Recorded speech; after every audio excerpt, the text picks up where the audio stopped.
You're listening to AMI Today on AMI Audio. It is Wednesday, July 16th. I'm Grant Hardy. This thought just popped into my mind this morning. I don't know if you can relate to being the tech person kind of in your family or social circles and trying to sell the benefits of a tech product. And there's nothing worse than doing that and then having the product or category of product not work as expected. Voice assistants are really notorious for this, I find. There's nothing harder than demonstrating your assistant in front of like 5 different listeners. It's kind of like an unlucky thing to do. But another way that technology cannot work as expected is planned obsolescence, where basically it has a scheduled expiry date where it will no longer work. And then you have to listen to everybody talking about how technology did not work like that in the olden days, where a stereo system, whatever it is, would last 30 years. Well, we're going to be talking to Shaun from Double Tap about some awkward changes coming up with more products that we rely on. That's going to be later in the show. Audiobook is coming up, audiobook review in the second half of the show. Now, here is the AMI Audio Digest. One of the magical things about entertainment is I just love how much it brings us together. You know, even in the face of global turmoil, we all still love our movies, our TV, our comedy.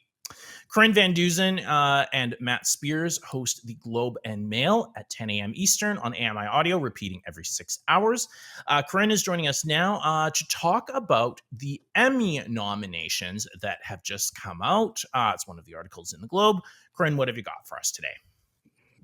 Well, Grant, it's titled Emmy Nominations 2025, Surprises and Snubs in a Big Year for Canadian Talent. And it's by J. Kelly Nestruck. So usually the Globe does surprises, snubs, weird things for stuff around Emmy nominations, Oscars, and different stuff like that. But there was enough Canadian talent this time that they just wrote about that. As you said in your opening, the Emmy nominations were announced Tuesday, marking a good day for television's American Canadian dual citizens and green card holders, despite the continuing cross-border tensions. So one of the main shows that they talk about is Apple TV Plus's The Studio.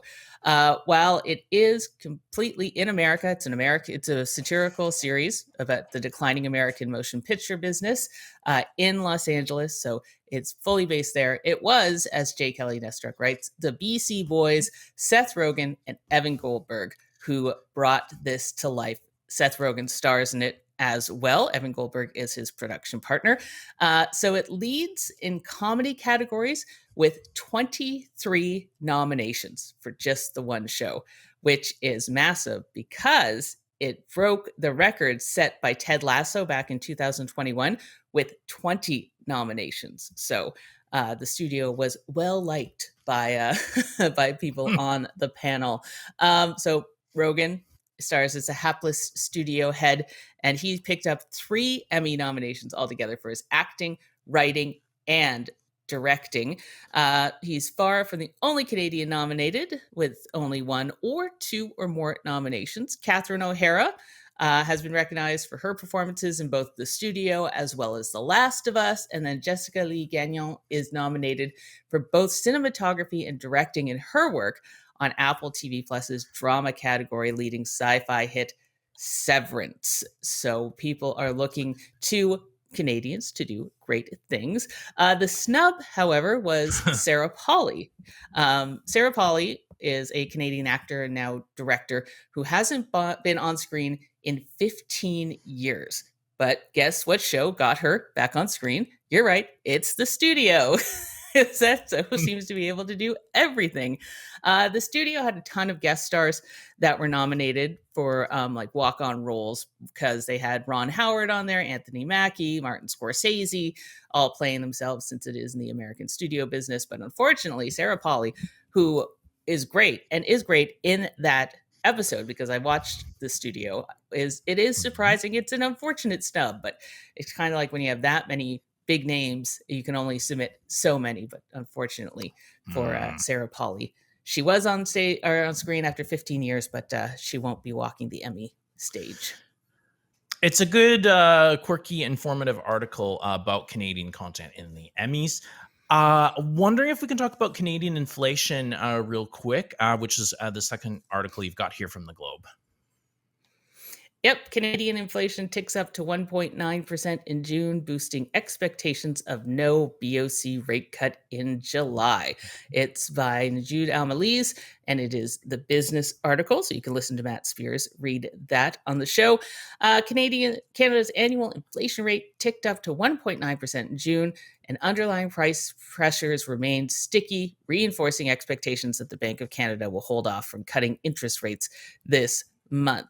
It's an article that gives you the numbers, give you the facts, why different economists thinks is happening, all different stuff like that. So if you're interested in the nitty gritty of Canadian inflation, Matt can let you know about that when you listen to the show.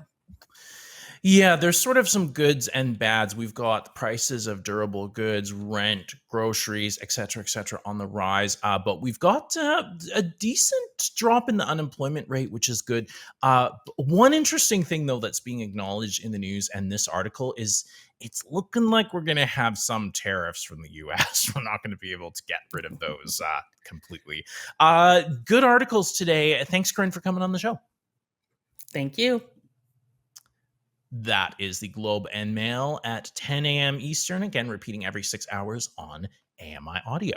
Speaking of AMI Audio, AMI-télé, and the company in general, we are still looking for participants to join the AMI Research Panel. Now, this panel guides every decision we do and make at AMI, including media programming and accessibility. And participants are even compensated for all long-form studies. You can head to ami.ca/panel to join up.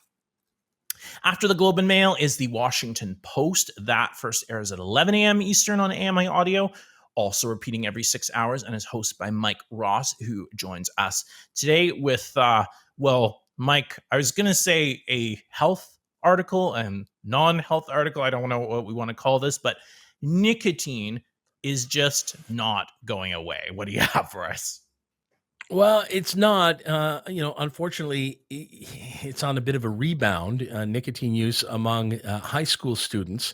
That in the U.S., recent study numbers show that in 2024, the number of high school students who had reported using an e-cigarette in the last 30 days had fallen to about 8%, where back in 2019, when it was at its peak, it was at 27%. So there were encouraging numbers, but as always, the big tobacco industry figures out a way to reinvent itself. And in this case, I come up with a product that goes out and gets a whole new generation of nicotine users. Now, what's important to note here is that this is comparing use of e-cigarettes to this new product, which is nicotine pouches that fit in between the lip and the gum, and it is nicotine, but because it's not burnt tobacco, because it's not tobacco that's being set ablaze, there are fewer toxic compounds involved, right? So nicotine may not cause the cancers or the heart disease, but nicotine is still a very addictive product that comes with its own set of issues. And yet these big tobacco companies that own these new pouch companies are really marketing these as they marketed e-cigarettes way back when, which was a safe alternative to smoking cigarettes. And it's just not the case. It's not a safe alternative. It's maybe one that has fewer intense health risks, but there are still risks that come along with it.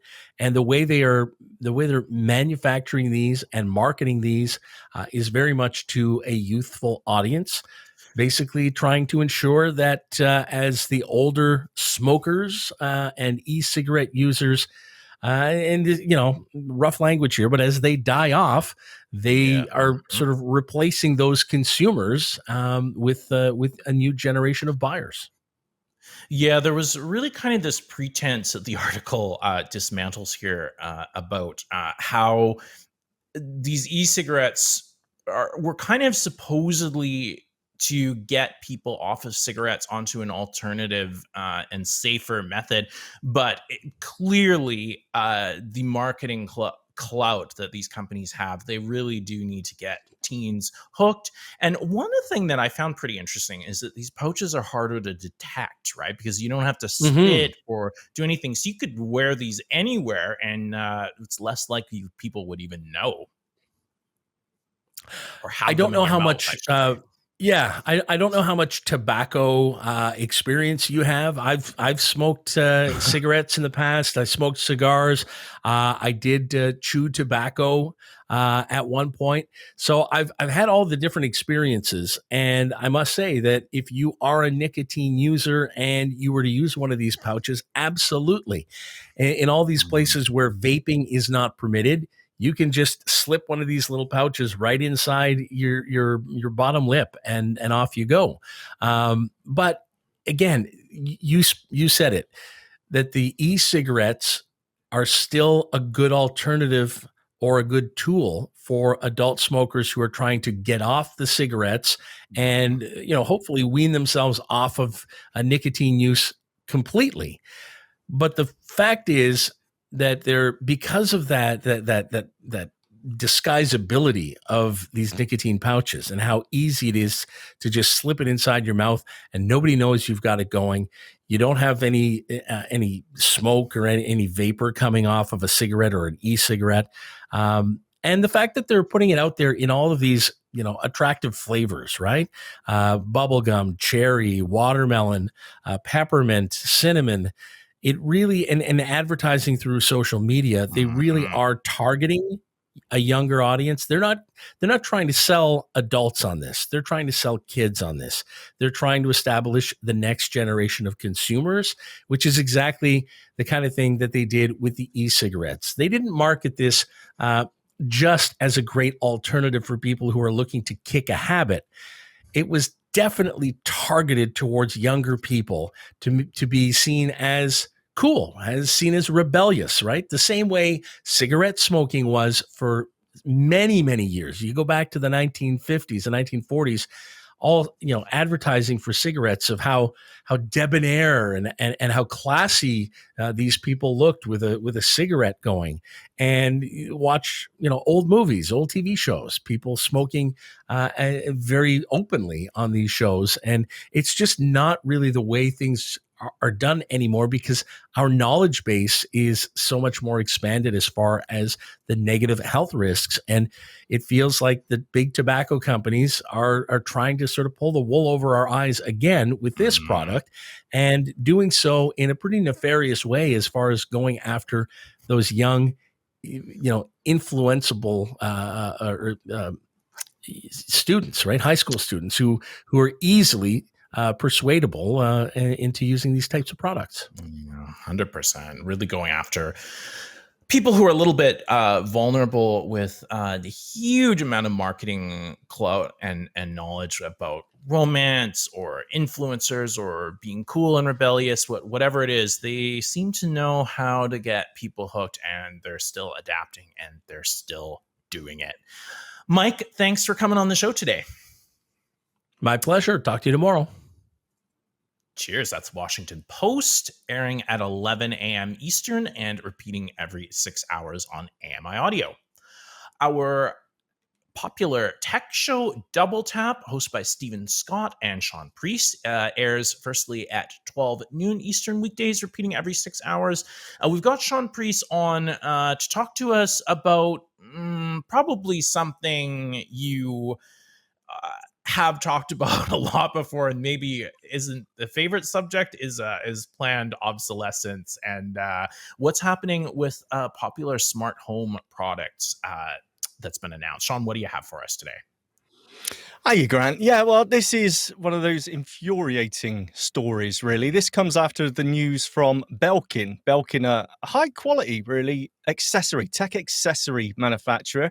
They've got a great reputation in the market, but they've announced that their Belkin Wemo range. Wemo is the name they give to their smart home devices, such as light switches, dimmer switches, dehumidifiers, and I've actually got here quite a few smart plugs, those smart home devices. From January 31st, 2026, they are no longer, and to use Belkin's term, going to be technically supported. What that means in real life is that they will no longer work. Well, really, with your, any voice assistant, with the app on your smartphone. Basically, if they've got a button on them, that might still work, but anything else, they're not going to work. So basically, they're bricking, as it's known, their own devices. You can't really do anything with them.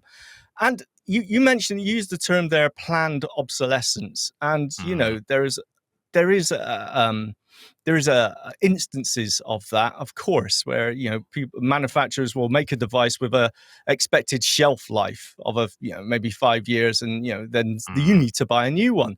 In this case, I would say this is more unnecessary obsolescence, because the way these smart home devices work is that the device, the light switch in your house talks to the manufacturers, in this case Belkin's servers, their computer in the cloud, and then you then talks to your app on your smartphone. There's always that company in the middle. And if that company says, you know what, we don't want to do this anymore, and turns their computer off, the device will not work. So there is a way around it, in that there's absolutely no technical reason why that device can't talk directly to your smartphone or directly to the other devices through your home Wi-Fi network. It's just a case that the companies don't want to do that. They want you to have that dependency on them, that those servers are going to be there. So you'll keep paying that subscription or keep buying their products. So I would say this is unnecessary. Yeah, Shaun, I genuinely, not to put you on the spot, but I genuinely am curious from your perspective.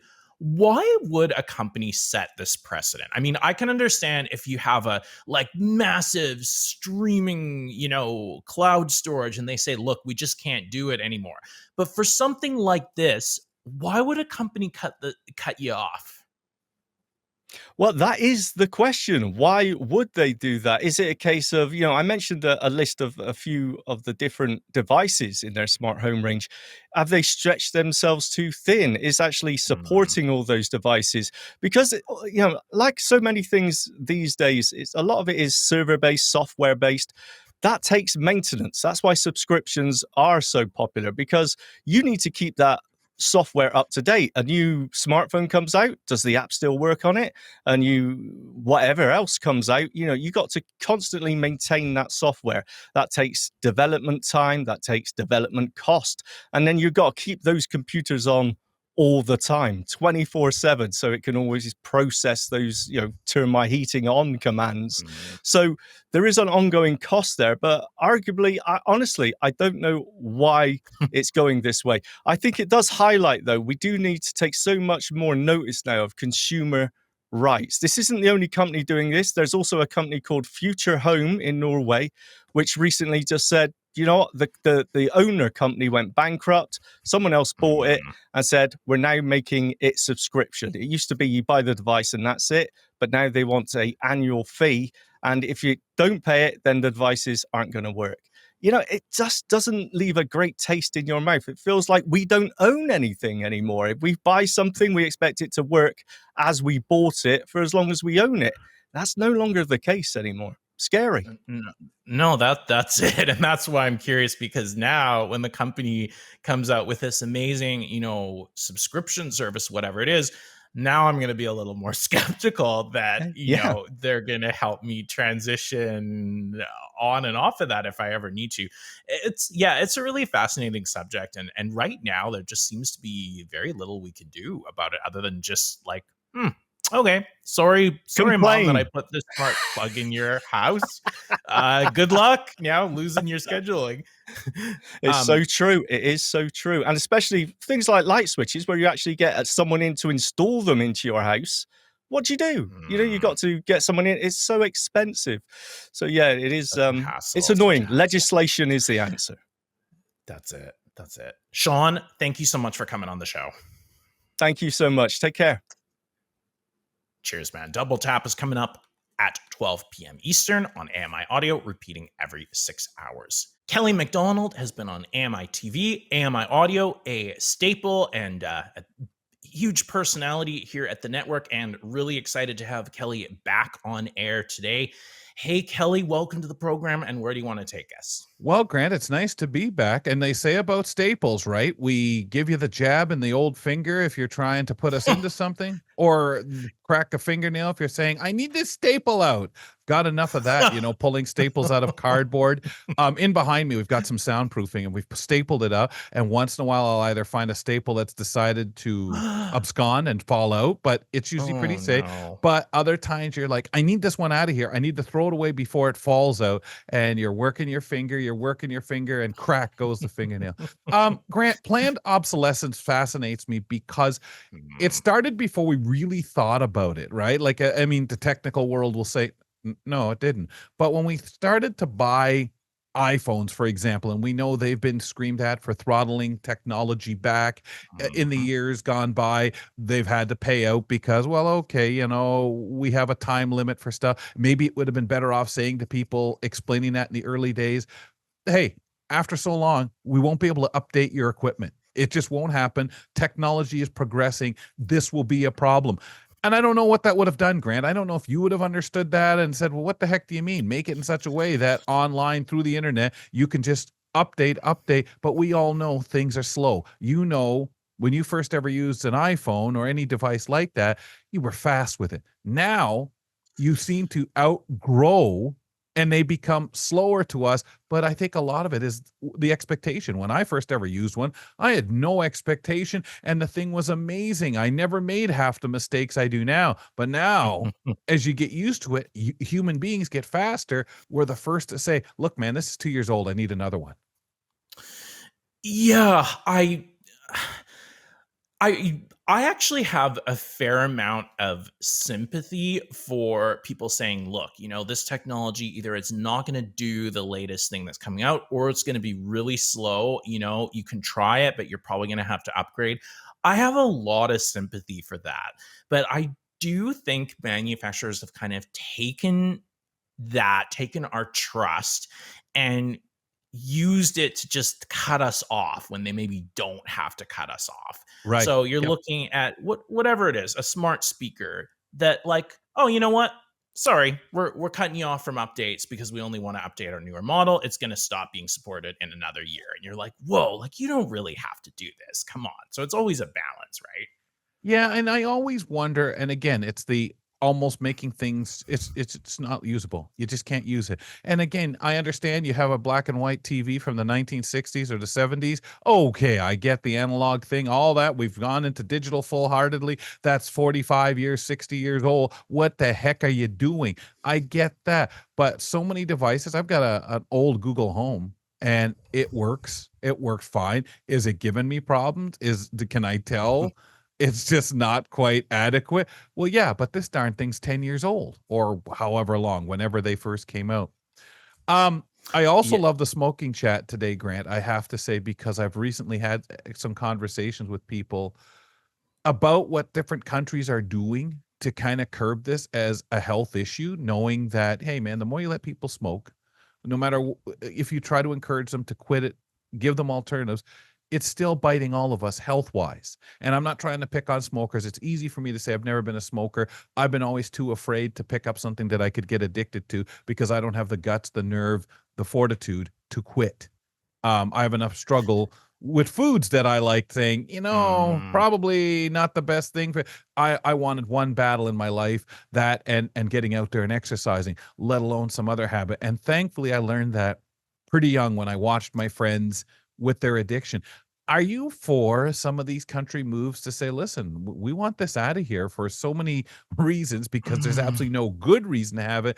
Or is that a little bordering on people's right to do something? I mean, people who are in a hospital who are terminally ill, you don't come up and tell them, why are you smoking? You're sitting out front here where you're allowed to smoke. What are you doing? Yeah, I think it's always a balance. I'm definitely in favor of some restrictions. I don't think you can say you can never smoke anywhere in Right. this Yeah. city. But I can see, like, you know what? No smoking in public. If you want to smoke, you're going to have to go to this specific spot. So I think it's always a balance. Really excited to be talking to you on the show this week. Thanks so much for coming on, man. Thanks, pal. Great conversations always. Best to everybody. Glad Cheers. to be back. Talk to you tomorrow.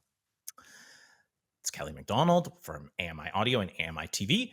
That's going to do it for the AMI Audio Digest. I'm Grant Hardy. If you are listening on AMI Audio, there's a special repeat of AMI Audio book review coming up in just a second. If you're not on AMI Audio, you can catch the show on YouTube or wherever you get your podcasts.